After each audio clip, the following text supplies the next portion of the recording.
the corresponding right. Welcome, and that's Wes. one of the most exciting. important Thank you. towards just like solving this climate issue is so real. The corresponding right. and real connection of just being out in the garden for hours and first memory engaging in nature.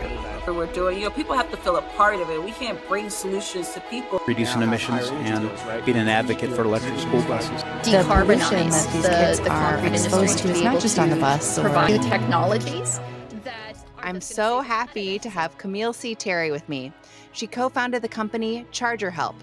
ChargerHelp fixes broken charger stations fast. What's even more exciting, the tough task of growing a startup wasn't enough for her. Along with her co-founder, Evette Ellis, Kameale is tackling one of the biggest challenges in the industry, the lack of a skilled and diverse green workforce. Kameale and Evette have created a program for training hundreds of new people to join the green workforce, and they're filling a much-needed gap. Kameale, welcome to Degrees. This is Degrees, real talk about planet-saving careers. I'm your host, Yesh Pavlik-Slink from Environmental Defense Fund. Let's use our jobs to save the planet. I've been thinking about getting an electric car, but it's so expensive. And what happens if I can't find a charger station? That last one is big. It's called range anxiety. What if I pull off to a charger station and it's broken? That's happened to 60% of drivers who use public chargers, according to a survey by the California Air Resources Board. 60%, that's a lot. Here's why this is a problem for all of us, not just current electric vehicle shoppers like me. Electrifying transportation is crucial to reach net zero, and broken chargers that might leave us stranded, well, that's holding us back, big time. We've never really deployed smart devices publicly before in such a very large scale. And so when we look towards the future of like having smart cities and having more connected cities and even autonomous vehicles, some of these issues that we're seeing from EV charging stations is going to help us be better prepared for those things. This problem is why entrepreneur Kameale C. Terry is making such a big splash.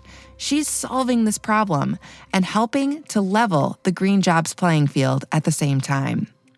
3 years ago, Kameale and Evette Ellis founded ChargerHelp, one of the first companies that repairs broken charging stations fast. Their success rests upon their ability to train a new EV workforce, not just for ChargerHelp, but for the whole field. Since January 2020, Kameale and Evette, both Black women, have raised a lot of money and won some very big-name customers, including, most recently, Tesla. Change is coming, oh yeah. Ain't no holding it back. Ain't no running. Change is coming, oh yeah. This is Degrees, real talk about planet-saving careers from Environmental Defense Fund. I'm your host, Yesh Pavlik-Slink. For the better part of the last decade, it's been my job to help students use their talent and passion to get experience and jobs that serve the planet. I am so excited to bring you my conversation with Kameale Terry. To set the stage, I'm going to let her show you why you don't understand what charging stations actually do and why that matters. She says most people, including electric car drivers, think chargers are giant electrical outlets. I did too, but they're not. They're like really complex computers, right? When we talk about smart charging, network charging, each of these charging stations have certain protocols in regards to like knowing who you are as a driver. They're smart devices that we've deployed all over, literally everywhere. And with that comes, new complexities. But when companies first started building charger stations, it wasn't clear who would be in charge of repairing them. And with the Biden administration spending more than $7 billion to roll out charging stations nationwide, we'd better fix that problem fast. Enter Kameale and Evette. ChargerHelp partners with EV companies to fix their charging stations. It's not easy. When a charger station breaks, it could be an electrical issue, or a software glitch, a downed cell network, or a wasp nest. We had a company recently that had us go out to a site because they said the station was broken. When we got on site, we tested the station with our car and the station worked. But we kept getting deployed out to this one location because they kept getting reports. So my technicians, who are like brilliant, it is actually my New York tech, so shout out to Jerry. He was like, you know what? I'm going to check to see if I can get more information on the people that are reporting these issues. Come to find out, the car that was being reported all of the time with these different drivers was only one specific type of car. This instance, this was a Ford Mach-E. And so we're like, oh, and we've seen this happen before where if a car gets a certain firmware update and it can sometimes stop it from properly working with a certain station. So it's like, is the station broken? Like, kind of not really, it's just new types of problems. It's literally like, oh, we had to do some investigative work. This one specific car isn't working on this one specific station due to software. Well, and you're making me think it's complicated because maybe there's a mechanical issue, maybe there's a software issue. We have all these different car manufacturers, all of these different charging station manufacturers who are all working together, but not together. That's fascinating. One thing that I'll say is that we have a cool opportunity now to just, one, make sure the drivers don't get to a space where they're about to run out of electric fuel. And on the other end, it's like, how do we make sure the stations never break, right? And that's what ChargerHelp is doing by gathering like really cool data to ensure that these stations never break down so you don't even have to have that experience. Kameale is an unlikely candidate to start this company. In a former life, she was a banker with a brain for solving complex problems. She learned how to troubleshoot charging stations when she took a job with an electric vehicle software company called EV Connect. Imagine, it's 2017. You're driving your Chevy Bolt. You're on your way to drop off your pup at doggy daycare before work, and your battery is low. You have an app that tells you where the nearest station is, but when you get there, it's broken.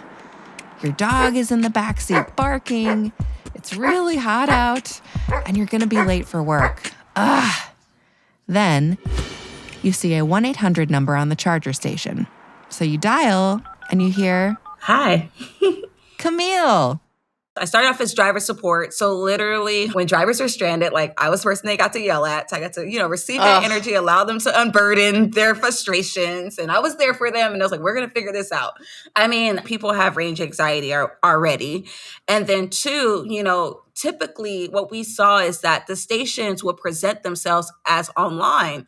So this person who may be at the end of, having fuel, right, essentially gets to somewhere that they thought they were going to be able to get fuel. And in actuality, the station just isn't working. So it's like a different level of like panic.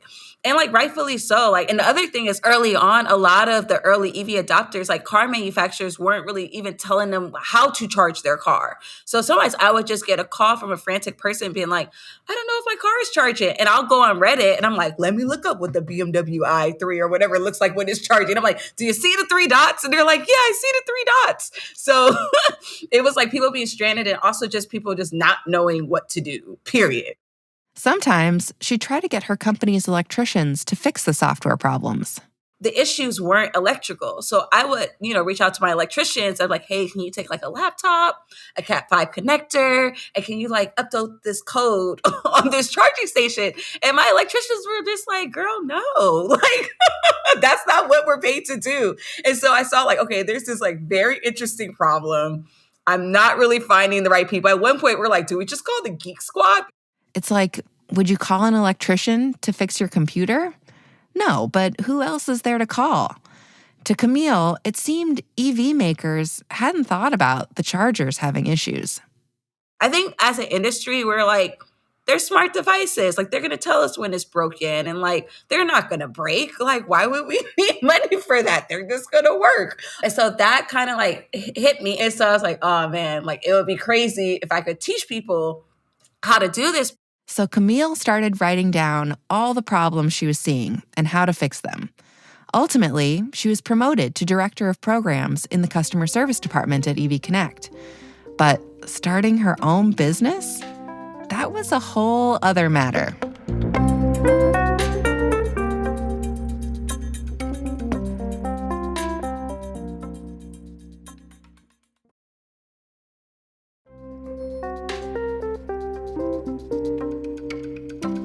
Yesh here, talking with Kameale Terry, co-founder of ChargerHelp.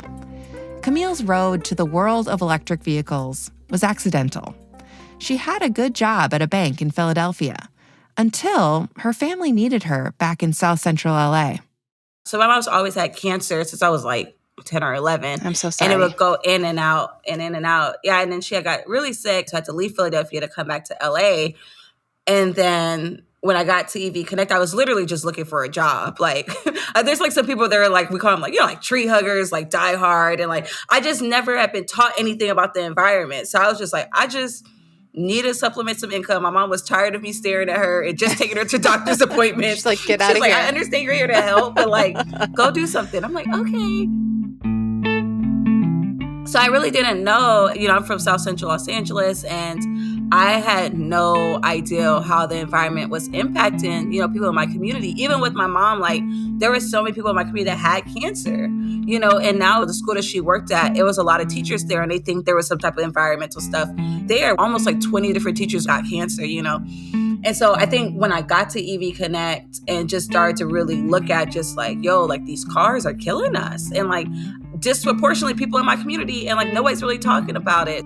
It gave me an outlet to be like, okay, well, I'm going to try to do something positive. And then also incorporate more people, because there were so many people in my community that really didn't know anything about how the environment was impacting them. My co-founder, both her parents passed away from, lung disease stuff. And so the more people I could like show like, hey, we can be a part in a positive way, and then also like bring light to how this thing is like impacting us.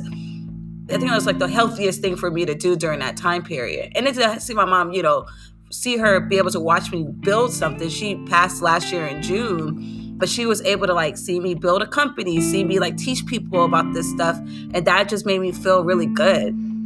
I'm so sorry about your mom, but I'm so glad that she got to watch you build this thing and turn something in her life that was really sad and really unfair and unjust into something really positive. Family is important to Kameale. When deciding to leave EV Connect and start ChargerHelp, she had a role model. Well, kind of, in her dad. I've actually read that your dad was also an entrepreneur. Was he a big influence or inspiration as you started this business? It's kind of, I always say it's the opposite. My dad's like, watch my dad build a business. I was like, I'm never going to build a company. Oh, no. Because it's hard. Like, we say it when times are good, it's good. When it's bad, it's pretty horrible, I think that my dad was an inspiration in the sake that he was like, I have 3 brothers. I'm the only girl, but I'm the oldest. And my dad never put like my gender as like a thing that would stop me. My dad was always like, you're a Terry. You could do whatever you want. My dad was like, you shoot for the moon, because even if you don't make it to the moon, at least you'll land on the mountain. My brothers and I would laugh all the time. We're like, okay, Dad. But he was very much so of this mindset that like, there is no excuse for you not achieving what you want to achieve. It's just dependent upon how hard and smart you want to work. But like, you just got to go. That's how we were brought up. It's not just her family that inspired her to start a company. Growing up in South Central LA, she was surrounded by entrepreneurs. Where I come from, like having a small business or what we call a side hustle or whatever, like entrepreneurship is very natural for us, whether you go and be a barber or like a beautician or even like as a handy person, or you sell like at the food cart. So even as a kid, like selling stuff out of your backpack, like finding ways to make income is very natural for folks in my community. So I think that like doing the leap wasn't hard. Scaling it? That's another story.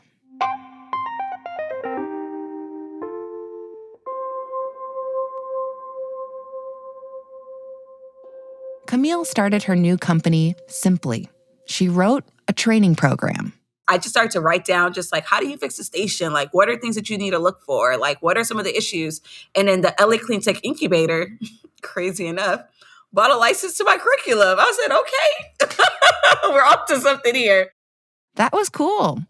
But a curriculum alone wouldn't solve this problem, especially across the whole country. Kameale would need workers, hundreds or thousands of really good ones, and money. To get funding, she would encounter one requirement she hadn't thought of. The LA Clean Tech Incubator, known as LACI, inspired Kameale to apply for funding from a global clean tech organization called Elemental Accelerator. The hitch? To apply, Kameale would need to find a co-founder. At LACI, people kept advising Kameale to talk with a woman named Evette Ellis. Somebody was like, oh, you should talk to Evette. So I was like, Evette, like, we had just met. And I was like, girl, like, I need to put your name down. And I was like, you could be my co-founder on paper. Because mind you, I didn't know anything about like startups for real, for real. Like, I need a co-founder. Let me just put your name down. I was like, I already quit my job. So you don't really have to quit your job. Just do it for a year with me. Like, at first she was like, no. Uh-oh. Yeah. And that's very like practical. She's also like 10 years older than me. So she always thinks I'm like some crazy millennial, which I'm like, that's fine. And then she ended up like thinking about it, talking about it with her husband. And she came back to me and said, yeah, but like, I'm very much so like a faith type person, you know? And I just feel like that was like such a God moment for us because like, I didn't even know like the extent of her work with workforce development. Evette's work background would be key to ChargerHelp's success. More on that later. I try not to think about it because it makes me very emotional because it's like, that's crazy. Like when stuff like that aligns in your life, you're just like, wow, that's why I can't really have no regrets about this. Like I'm so privileged and like so lucky, you know, that is ridiculous. I am so moved by that. You say you're holding back tears. I'm full blown. I mean, I don't think I've had doubt that it wouldn't work. More so what I think about a lot is like the saying, for who much is given, much is required. ChargerHelp has been very privileged to have a lot of opportunity and be put in like really like great places. And I always just think about like, how do I make sure that I can keep showing up to properly do it? There would be the challenge of scaling the company, and that would mean finding investors. If the idea of starting a business came naturally to Kameale, raising millions didn't come naturally to her or Evette. I think a lot of times what we don't, from my experience, like we don't necessarily know about raising capital or about a cap table or about like investors. I remember when I told my co-founder we was going to raise money and she was like, we're going to have to pay this back. I said, girl, $2.75 million? No, we didn't have to pay that back. I mean, like, we gonna make money so it's an investment, but like, it's not, no, we don't gotta pay it back. But just like stuff like that, we don't know that part. But like starting something, being resourceful, being tactful, you know, those are things that are just like how you grow up. I just had to ask Kameale about raising those millions of dollars to get ChargerHelp off the ground. Becoming an entrepreneur, as you've mentioned, it's not easy. Some days are up, some days are down. And you've had to hustle and get millions in funding. And ChargerHelp is a Black and women-owned business, and that's still unfortunately rare in the entrepreneur space. And it's especially difficult for entrepreneurs of color to get funding, or they're just not as well represented. Mm-hmm. Tell me about your journey to get funding. When we first went out to raise, it was during the George Floyd movement. And it was interesting because, you know, you got a lot of interest because when they're like, oh, 2 Black girls like fixing charger stations. Like, what y'all know about charger stations? So you just had a lot of people that were like checking a box, you know, that they just wanted to have a conversation with you because they like, you're just like this weird thing that they want to check out. So it was interesting because we had to navigate a different set of waters where it's like, okay, like you're fascinated with me being Black. Thank you. But like, do you know anything about charging stations? Like our software? Have you built a company before? Can you write a check this quarter? So it forced us to really narrow it down with investors. So like, that's another thing where it's like, I feel very privileged. I know it's not like that for every Black female-owned company. And then also like, how do I show as a good example that once you got past me being a Black woman, at the end of the day, like I'm a phenomenal CEO and I build dope companies. And like, you should also look for that in other Black female CEOs and know that that's a thing. So like, that's when I talk about that pressure of like not failing is so real because I know that we were lucky, like to be so honest, like we were lucky that people took a call with us and that they decided to invest in us because like it doesn't happen all the time and we're not unique. Like there's very capable Black female founders out there. We were just really lucky. And so for us, we look for, you know, investors that one, yes, want to make money, but also understand that our actions, whether we think you're saving money or taking a shortcut here, actually has a cost. Like, and do you understand that? Because I think that as a nation, if we don't start thinking about things in that way, we will continue to think that like, oh, these multi-billion-dollar companies that pay workers $10 is good and that's good business. It's not. It's not, because guess who, folks having to take care of folks that don't make a lot of money, it falls back on to the community, and it doesn't allow for a sustainable human race, right? When we don't treat people well. So we try to think of those things in a holistic way, and then have investors that understand that and honor that and help us figure out how do we build a great company from that viewpoint. In March 2021, a handful of organizations invested almost $3 million in ChargerHelp. They valued the company at more than $8 million. Kameale says they expect to be fixing charger stations in all 50 states by the end of this year. But none of this would have been possible without the linchpin to their entire company, a deliberate and diverse workforce development program. If you're looking for a green job, you may feel like the number of job seekers vastly outnumbers job openings. The picture is far more complicated, but the truth is, the need for green workers of all kinds is growing so fast. In 2021, less than 1% of hiring involved green jobs, according to the LinkedIn 2022 Green Skills Report. But in 5 years, the report said there will be more demand for green workers than exist. Yeah, there's always been talk of reskilling coal miners and oil rig workers to build and maintain wind turbines and solar farms. But so far, reskilling the workforce, well, it's been more talk than action. It's an issue that Kameale and her co-founder Evette take personally. To expand, they would need to find and keep a workforce. That would have to be at the heart of their company. Luckily, Evette worked for the Department of Labor for 11 years. She would apply her expertise to the problem. And in a short time, ChargerHelp would partner with career centers and technical colleges to find people ready to work and eager to learn new clean tech skills. The top qualities they hire for? Quick thinking and unflappability. When I thought about like fixing stations, because it's not just like, oh, you go swap out a connector. Like, it's problem solving, right? And it's problem solving with a little bit of information and a little bit of resources.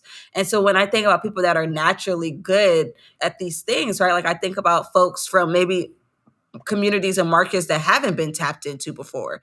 She thought back to all those people in South Central LA who instilled her with an entrepreneurial spirit. All those folks with side hustles. Hey, there is an untapped workforce that are naturally good at problem solving. And then in that same breath, we're like, people have to be a part of this green revolution, whatever we're doing. People have to feel a part of it. We can't bring solutions to people. They have to feel a part of it. And I think like that's how you drive change. And we see it in our technicians today. Like, we had a set of technicians that immediately bought electric vehicles, knew nothing about electric vehicles before they started working for us. We gave them a good paying job and some information, and they took the choice to go buy an electric vehicle. Like, that's a big deal to me. Getting people involved is absolutely crucial. Can you take me through the day of one of your technicians? Yeah, I'm going to send this to Jerry. Jerry's going to be so embarrassed. So we love, like, Jerry, he's from New York, and he's like Brooklyn all the way. Like, and then he was the one that actually figured out that issue with the charging station that was working, even though it kept getting reported. So he was part of our first cohort. We went to recruit 20 people. We had 1,600 people apply for this spot. Wow. I know, that's all my co-founder, bless her heart. He used to work on the scooters. When the scooters were broken or whatever, he would go fix the scooters. And so for Jerry, because he covers a large portion of New York, the day before he'll get like whatever work orders he have to do. So how do we put on our thinking caps, and how do we break down where this failure might be happening in this like ecosystem of like data exchange? So that's kind of his world, where it's like, yeah, he might be working with his hands in one aspect, but in another aspect, he might be having to like really deeply problem solve some software issues, and then getting that data back into our platform. So that way our system is like learning faster. So we see this issue again, we can, suggest a resolution faster. So that's kind of the day, like, and it's cool for some people that like to work with their hands, but also like to be technical. And we're finding out that there's a lot of workers out there like that. For instance, they hire former oil rig workers because they get how important safety is. They also hire people from the cable TV industry because they're really great at talking with upset customers. And Kameale says they hire people who love working with their hands, but who have virtually no experience. Remember when Kameale first started thinking that there had to be a way to solve the charger station problem? Well, she created a curriculum. And Kameale may be a CEO now, but in her heart, she's a natural trainer. We have a subset of technicians that my number one tech, young lady Heaven out of California. And Heaven is probably 23, 24. She wanted to play basketball overseas. I think she ended up tearing her ACL before she got recruited to go out, and was just at home. And I think it was her aunt or her grandma saw Evette and I on TV about recruiting. They was just like, you need to go do this. Heaven is our number one California tech. And shout out to my other California techs, but Heaven really is. And Heaven has no experience whatsoever. And she's actually, looking at becoming a trainer to train other technicians. But she just really likes being out in the field. She likes the complexity of problems that she sees, and just kind of having a little bit of ownership over your time, So yes, we have people that are heavily skilled that we're reskilling. But then we also have people that are just I like using my hands, and I like solving problems, and I like driving around. And I'm like, oh, you can work here. Yeah. Welcome to the team. Welcome to the team. Kameale and Evette think a lot about who gets to participate in the green workforce and how they should be treated. We have a level of excellence at ChargerHelp.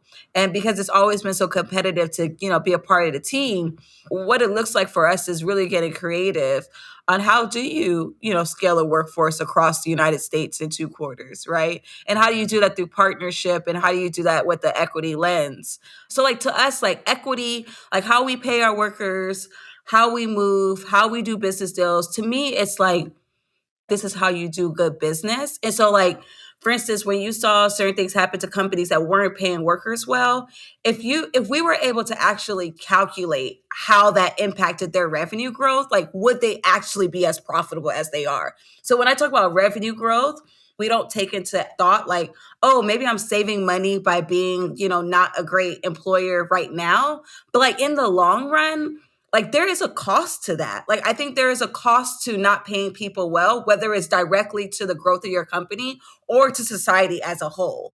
Of course, they want to keep technicians as long as possible, but they also understand as people gain more skills and experience, they may want a new challenge. Kameale considers this a success. As a business owner, it's hard because that's retention. And I'm I gotta go find somebody else. But in that same breath, folk wasn't looking at the same people, that I went out and through a workforce development center and got, the same people. And we just highlighted things that they were good at. And now they're being marketable. That's really cool. It sucks as a business owner in the moment because you're damn it, that was expensive. But now we have to just rethink about how do we measure retention? These are folks that are able to purchase a home now, right? Are able to do these things that they never thought they could have done before and are exposed to an industry. How cool is that? I love that. They're truly building a green workforce, not only for ChargerHelp, but for the larger clean tech economy. Kameale encourages anyone looking to get a job in EVs or any other planet-saving career to simply learn how to manage projects.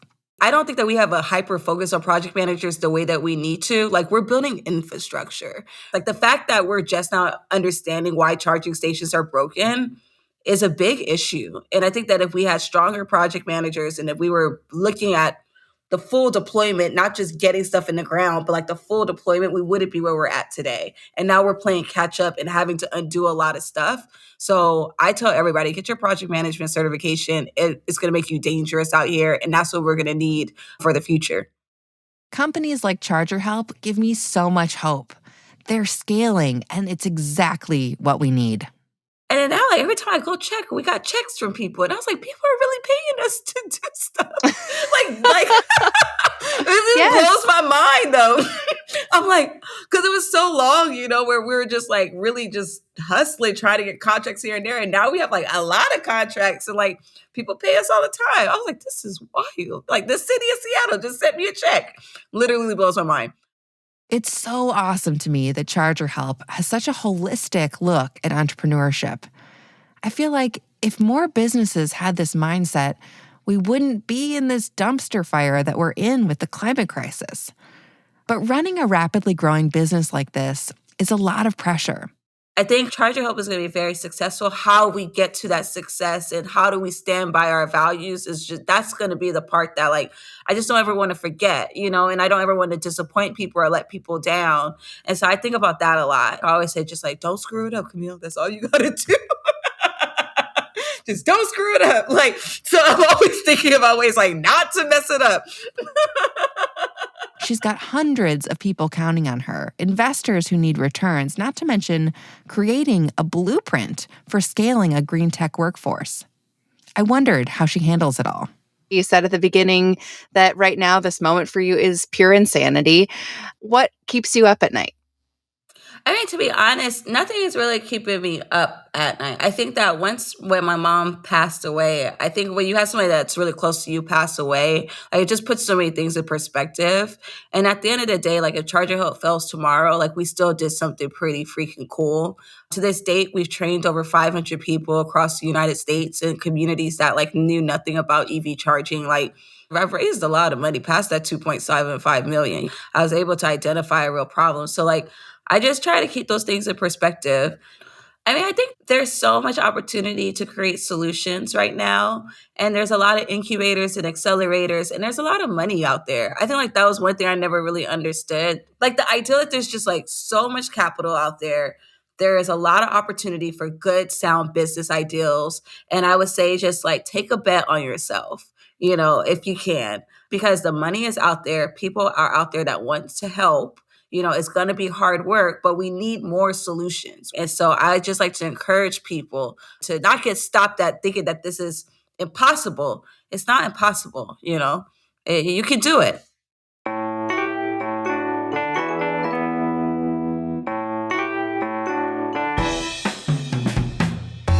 Now it's time for Ask Yesh, where I help you with your biggest green career challenges. I want your questions. Write to me on Twitter at YeshSays with the hashtag AskYesh. I caught up with one of our Climate Corps fellows right after her fellowship a few weeks ago. She's finishing up her grad degree and is fielding offers from 2 companies. Both jobs are sustainability focused, but there are companies that have 2 completely different cultures when it comes to climate change. One has sustainability baked into the company ethos. It's a shared value across the business, and the role will be driving the company to meet their ambitious net zero goals. Wow, chef's kiss. The other has newly begun their sustainability journey. I'm talking low-hanging fruit like LED upgrades in the warehouse. The role would have a lot of opportunity to make big impact, but she was anticipating that much of her role would also include making the case for going green to her colleagues and to leadership constantly. The offers are about the same money-wise, and both roles are remote. What it boils down to for this job seeker is the anticipated emotional experience. Do I want to go somewhere and work with people who, quote, get it? Or do I want to go somewhere where I'm charged with changing hearts and minds? In the end, I encouraged her to work for the company just getting started on their journey. Yes, there will probably be more conflict in her day-to-day. And yes, she'll likely need to spend more time than she'd like bringing people along. But the planet needs people who are willing to meet folks where they are, get them on board, and tackle big challenges. I also shared a piece of wisdom I recently heard from a colleague, and that's to think of each job as a tour of duty. It doesn't have to be your whole career. You can change as your skills and your life stage change. What's important is to get in there and do as much as you can. The planet needs you.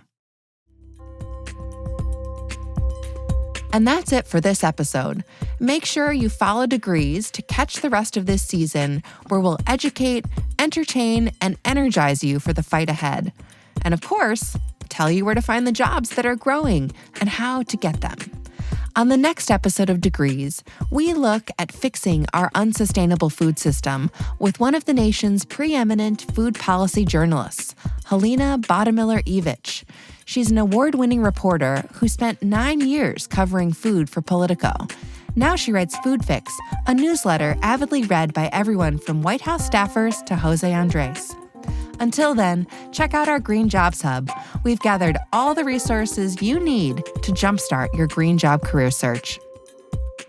Degrees is presented by Environmental Defense Fund. Amy Morse is our producer. Podcast Allies is our production company. Tressa Versteg, Elaine Grant, Matthew Simonson, and Rye Taylor worked on this episode. Special thanks to Elise Rooks. Our music is Shame, Shame, Shame from my favorite band, Lake Street Dive. And I'm your host, Yash Pavlik-Slenk. But the foundation of the show, dear listener, is you. Stay fired up, y'all. Change is coming, oh yeah. Ain't no holding it back. Ain't no running. Change is coming, oh yeah. But then I had a white Cadillac, a two-door white Cadillac, and I called her Old Betsy. Like, my dad would literally go to junkyards and, like, find cars for us and then, like, fix them. So, like, I've had the array of cars. Yeah, I used to call her Old Betsy. She was great.